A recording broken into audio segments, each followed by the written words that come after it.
Greetings, saludos. This is John Redmann, and I'm here with Susan Saladoff, the director and writer and producer of Hot Coffee.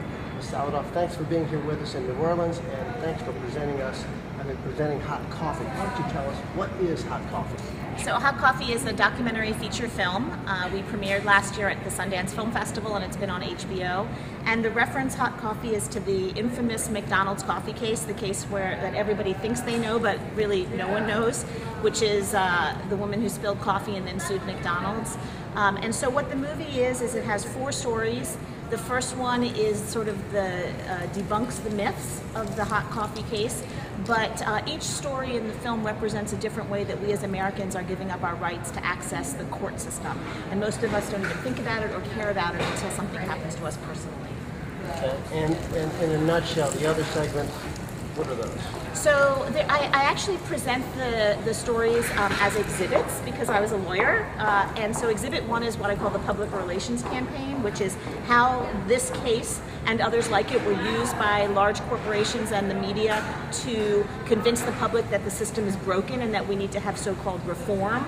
And then what are the reforms? Exhibit 2 are caps on damages, which is essentially limits on people's ability to get full justice in a court case, and we document what that really means.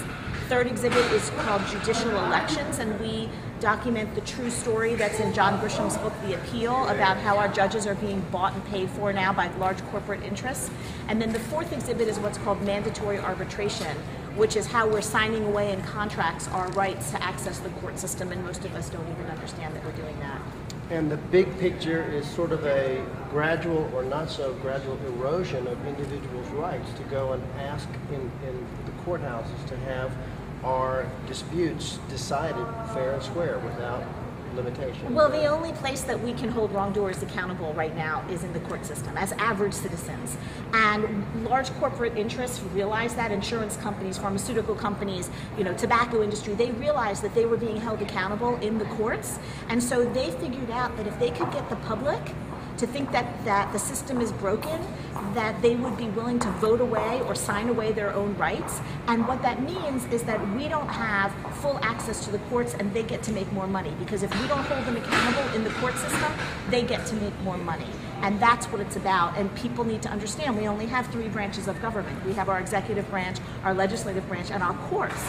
And our courts are the place where we can hold wrongdoers that spill millions of gallons of oil into our streams. That's the only place we can hold them accountable, is in the court system. And we need, as Americans, to know that we need to hold on to those. It's a constitutional right that we have. The 7th Amendment to the Constitution is trial by jury, and we need to hold on to that right. And the only way we can know how to do that is if we understand our rights, and this film tells people what their rights are, but in an entertaining and fun way.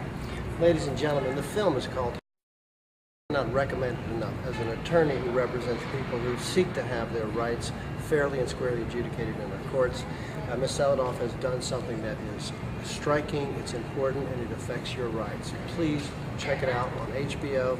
Go to my website and check it out, redmannlaw.com.